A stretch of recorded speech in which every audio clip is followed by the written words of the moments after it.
গজেন্দ্র কুমার মিত্রের লেখা একটি ছোট্ট গল্প আজ আমি পড়ে শোনাব। গল্পটির নাম পাষাণ দেবতা। বিশ্বাস করুন চাই না করুন, এটা নিতান্ত গল্পকথা নয়। 10 আনা সত্য, বাকি 6 আনা সংযোজন বলতে পারেন। ফটোতে রং মাখানো, তাও বলা চলে। কাশীতে পাতালেশ্বর অঞ্চলের এই বাড়ি অনেকেই দেখেছেন। অবশ্য ওইসব গলিতে আজকালকার লোকেদের যাতায়াত নেই। ওখানে যারা বাস করেন তারা আর তাদের আত্মীয় স্বজনরাই ওখানে যান, বাধ্য হয়েই যান। এমনিতেই তো কাশীতে কত দ্রষ্টব্য আছে, তা এখনকার ভ্রমণার্থী বাবুরা জানেনই না, অত গরজ করে কেউ বলেও না। কার বা সময় এত বলুন? বিশেষত 7 দিনে কাশী, আগ্রা, দিল্লি যাদের ভ্রমণ করতে হয়, অথবা আগ্রা দিল্লির দিকে না গিয়ে হরিদ্বার, দেরাদুন, মুসৌরি ঘুরে আসেন, তাদের এত ঘোরার অবসর কোথায়? যাকগে, ওদিকে যাদের যাতায়াত আছে তারা সবাই ও বাড়ির খবর রাখেন। চক মেলানো বিরাট দোতলা বাড়ি, অন্তত খান 16 ঘর, হয়তো একসঙ্গে তৈরি নয় বা এক পুরুষেও নয়। উত্তরবঙ্গের এক জমিদার বাবুর বাড়ি। এখন তো জমিদারি নেই, কিন্তু যখন ছিল তখনও অবস্থা পড়েই গেছিল। সম্পত্তি বিষয় ভাগ হতে হতে কারো আর জমিদারি মেজাজ বজায় রাখার মতো সঙ্গতি নেই। সেই জন্যে বহু বছর বোধহয় মালিক পক্ষের কেউ এখানে আসেনি। কী খবর, বাড়ির কী অবস্থা কেউই জানেন না। বাড়িটা বোধহয় 200 বছরের, কেউ কেউ বলেন অত নয়, রানী ভবানীর আমলের শেষ পর্যায়ে তৈরি। কে জানে, এত হিসেব নিয়ে কেই বা মাথা ঘামায়। আগেকার চুন সুরকিতে গাঁথা, খানিকটা অংশ নাকি মাটির গাঁথুনি, বাইরের দিকে সবটা পাথর বাঁধানো বলে এতকাল টিকে আছে। তবে আর টিকছে না, ফাটলে ফাটলে গাছ গজিয়েছে, অশ্বত্থ, বট গাছ, ফলে দেওয়ালে দেওয়ালে বড় বড় ফাঁক। এসব গাছ পাথরকেও গ্রাহ্য করে না। কতকটা সেই জন্যেই সঞ্জীববাবু লিখেছিলেন, অশ্বত্থ গাছ বড় রসিক, সে প্রস্তর হইতেও রস সংগ্রহ করে। তাই বলে মনে করবেন না যে এ বাড়িতে কেউ নেই। আছে, অনেক লোক বাস করে এ বাড়িতে। দ্রুত স্বাধীনতা লাভ বা নেতাদের শাসন ক্ষমতা লাভের জন্যে বাংলাকে 2 টুকরো করা হলো। তার ফলে লক্ষ লক্ষ উদ্বাস্তুর আবশ্যিক আগমন ঘটল পশ্চিমবঙ্গে। সেখানেও সকলের স্থান হলো না, তাদের ছড়িয়ে পড়তে হলো বলতে গেলে সারা উত্তর ভারতে। তার মধ্যে কাশীটা অনেকেরই চেনা প্রিয় জায়গা, আত্মীয় স্বজনও অনেকের আছে, তাই কাশীতে বহু লোক এসে পড়ল। তাদেরই কয়েক ঘর এই প্রাসাদোপম বাড়িতে এসে উঠলেন। বাড়ি বড়, এদেরও সন্তান সন্ততি নিয়ে সংখ্যায় কম নয়, ফলে ঘরে বা বারান্দায় উনুন জ্বালতে হলো অনেক কটি। যদি কেউ যান দেখবেন বহু শিশুর স্বাভাবিক কর্মের চিহ্ন সমস্ত উঠানে, এবং ধোঁয়ায় চারিদিক অন্ধকার। কাশী সারের জন্য বিখ্যাত, তাই বিনে পয়সায় গোময় সংগ্রহ করে এখানে ওখানে, প্রয়োজন হলে ঘরেও ঘুঁটে দিয়ে তার জালে রান্না করা হয়। এর মধ্যেই সন্তান জন্মাচ্ছে, মরছে, বিবাহাদি হচ্ছে। কিন্তু এই বিপুল ভাঙা বাড়ি সারাবার সামর্থ্য কারও নেই। তাছাড়া এতেই তো চলে যাচ্ছে সেকালের এই পাথরের বাড়ির কঠিন প্রাণ। দেখার কি কেউ নেই? আপনারা প্রশ্ন করবেন। ছিল, কেয়ারটেকার ছিল, এক বংশই ছিল যারা পুরুষানুক্রমে বাড়িঘর দেখতেন। তার জন্যে দেশে অনেকখানি চাকরান জমি দেওয়া ছিল, কিন্তু তাদেরও বংশবৃদ্ধি পেয়েছে ক্রমশ। সেই জমিও ভাগ হয়েছে। কেয়ারটেকারদের মানে যারা এখানে থাকতেন অন্য বৃত্তি বা পার্ট টাইম কাজ খুঁজতে হয়েছে। তারপর এই ব্যাপার, কেয়ারটেকার পরিবারও উদ্ভ্রান্তের মতো জীবিকা খুঁজতে খুঁজতে রায়বেরেলিতে কোন জামাইয়ের কাছে কাজকর্মের আশ্বাস পেয়ে চলে গেলেন। এই বিপুল বাড়ি বেওয়ারিশ পড়ে রইল উদ্বাস্তুদের পদার্পণের জন্যে। বছর 4 আগে হঠাৎ কোথা থেকে এক ভদ্রলোক এসে পৌঁছলেন সপরিবারে, নিজেকে মালিক পক্ষের প্রধান এই পরিচয় দিয়ে। অবশ্যই তাদের হোটেলে উঠতে হলো, কিন্তু তারা বেশ জনকতক মিলে এসে হুমকি দিয়ে বললেন, এ বাড়ি আপনাদের ভ্যাকেট করতে হবে, আমরা মেরামত করে এখানে বিস্কুটের কারখানা বসাবো। তাদের কেউ বললেন, আমাদের অন্যত্র থাকার একটা ব্যবস্থা করে দিন। বেশিরভাগই বললেন, এ কি আবদার নাকি, 12 বছর বসবাস করলেই সত্ত্ব জন্মে যায়, আমরা 36 বছর বাস করছি। সে কথা কোর্টে বলবেন, যান না সেখানে, শুনে আসুন না হাকিম কি বলেন। আমাদের কি গরজ কোর্টে যাবার, আপনাদের দরকার থাকে তো যান। তাহলে কি শেষে গুন্ডা এনে তাড়াতে হবে? চেষ্টা করে দেখুন না। তার মধ্যে একজন বললেন, দেখেন, আমি রাজশাহীর লোক, আমি সব জানি, এ বাড়ির 40-এর ওপর মালিক।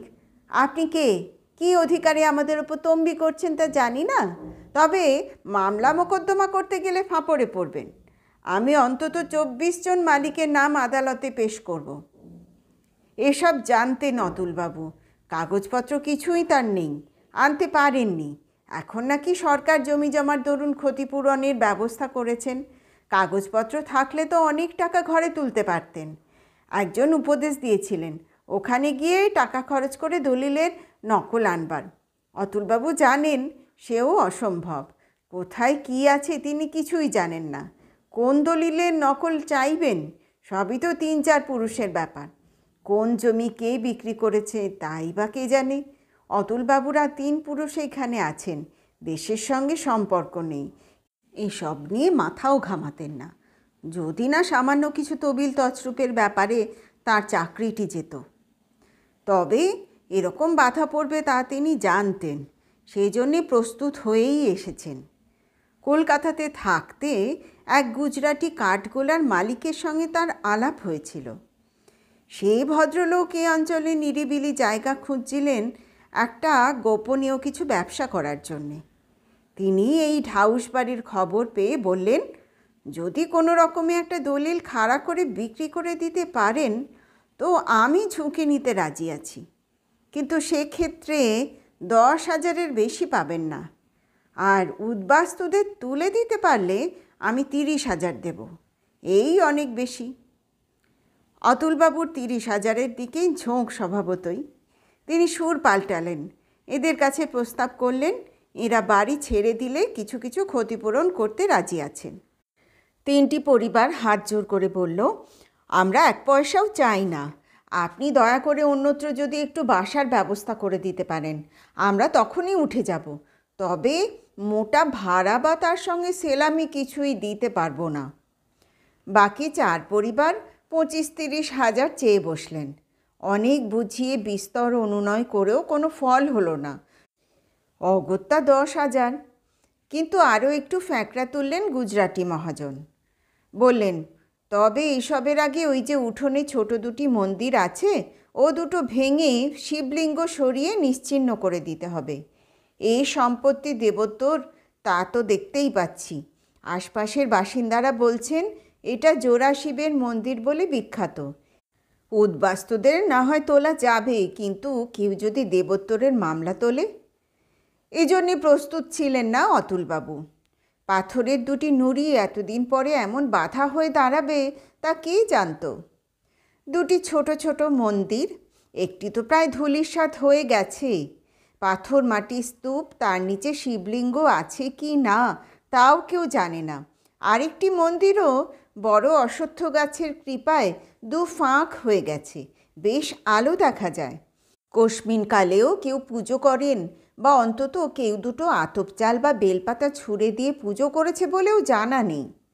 কেবল শোনা গেছে শিবরাত্রির দিন এদের মধ্যে 2-1টি বুড়ি সন্ধেবেলা গঙ্গা জল বেলপাতা ছুঁড়ে দেন, তাও বাইরে থেকে, ভেতরে ঢোকার উপায়ও বিশেষ নেই, সাহসও হয় না, সাপখোপ আছে কি না সেই ভয়। আর নীলের দিন সন্ধ্যায় বাতিও দেন, সেও ওই মন্দিরের সিঁড়ির ওপর। এই 2টো মন্দিরের ভাঙা ইট পাথর সরাতে আর কি। সমস্যা হলো শিবলিঙ্গ নিয়ে। অতুলবাবু 2-4 জনের সঙ্গে কথা বললেন, আসল কোষ্ঠী পাথরের শিবলিঙ্গ কেউ নিতে রাজি আছেন কি না। সকলেই মাথা নাড়লেন। সে যুগ চলে গেছে, আপনার মতো বুদ্ধিমানই বেশি এখন, দেখছেন না কত লোক প্রতিষ্ঠিত শিবলিঙ্গ তুলে এনে গঙ্গার ধারে বা কোনো গাছতলায় ফেলে এসে দেবোত্তর বাড়ি বিক্রি করে দিচ্ছে। গাছতলাগুলো দেখে আসুন না। কাজ তো হলোই না, অকাজ হলো বরং। এই বাসিন্দাদের মধ্যে থেকে এক বৃদ্ধা এসে অতুলবাবুকে বললেন, ও বাবা, দেখেন একটা কথা কই। আমি শুনছি এই জোড়া শিব খুব জাগ্রত। কোন কর্তাবাবু স্বপ্ন পাইছিলেন, এইখানে আমারে পিতিষ্টে করো, আমার থাকনের ইচ্ছা। ইয়াদের ফেইলা দিবেন না বাবা।